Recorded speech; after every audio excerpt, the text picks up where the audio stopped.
Hello guys, আসসালামু আলাইকুম। আজকের এই ভিডিওতে আলোচনা হবে প্যাসিভ ভয়েস সম্পর্কে। তাহলে শুরু করা যাক।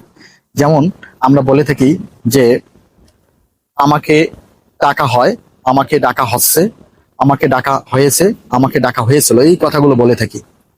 অথবা বলতে পারি যে ভাত রান্না করা হয়, ভাত রান্না করা হচ্ছে, ভাত রান্না করা হয়েছে, ভাত রান্না করা হয়েছিল, এইভাবে কথাগুলো যে বলে থাকি আমরা, এগুলো সাধারণত প্যাসিভ ভয়েস। আর প্যাসিভ ভয়েসে আমরা যে কথাগুলো বলে থাকি সেটা হচ্ছে প্রেজেন্ট ইনডিফিনিট টেন্সের ক্ষেত্রে অ্যামিজার প্লাস ভার্বের পাস্ট পার্টিসিপাল ফর্ম। প্রেজেন্ট ইনডিফিনিটের ক্ষেত্রে প্যাসিভ ভয়েসের জন্য অ্যামিজার প্লাস ভার্বের পাস্ট পার্টিসিপাল ফর্ম। আর প্রেজেন্ট কন্টিনিউয়াসের ক্ষেত্রে অ্যাম being, is being, are being এরপরে ভার্বের পাস্ট পার্টিসিপাল ফর্ম।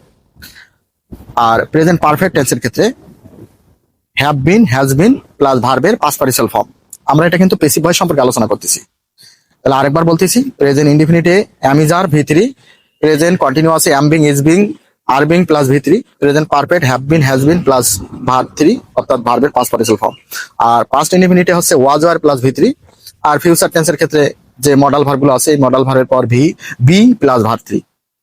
তাহলে আমরা যদি বলি যে ভাত রান্না করা হয়, এই যে হয় ক্রিয়ার শেষে যদি হয় বলা থাকে তাহলে এটা প্রেজেন্ট ইনডিফিনিট টেন্স।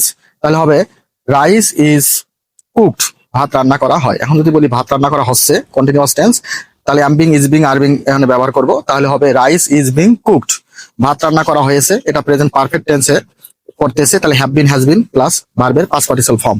তাহলে হবে রাইস হ্যাজ বিন কুকড, ভাত রান্না করা হয়েছে। এখন যদি বলি ভাত রান্না করা হয়েছিল, পাস্ট ইনডিফিনিট টেন্স, তাহলে ওয়াজ ওয়ার প্লাস ভি3।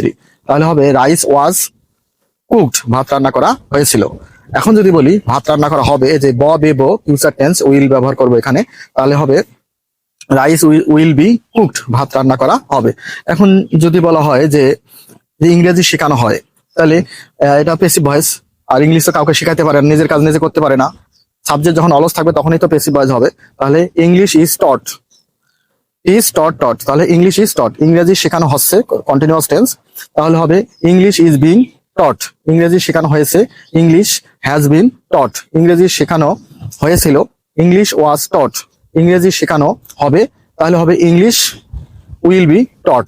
এভাবে আমরা হাজারো বাক্য তৈরি করতে পারবো। Thanks for watching this video. আসসালামু আলাইকুম।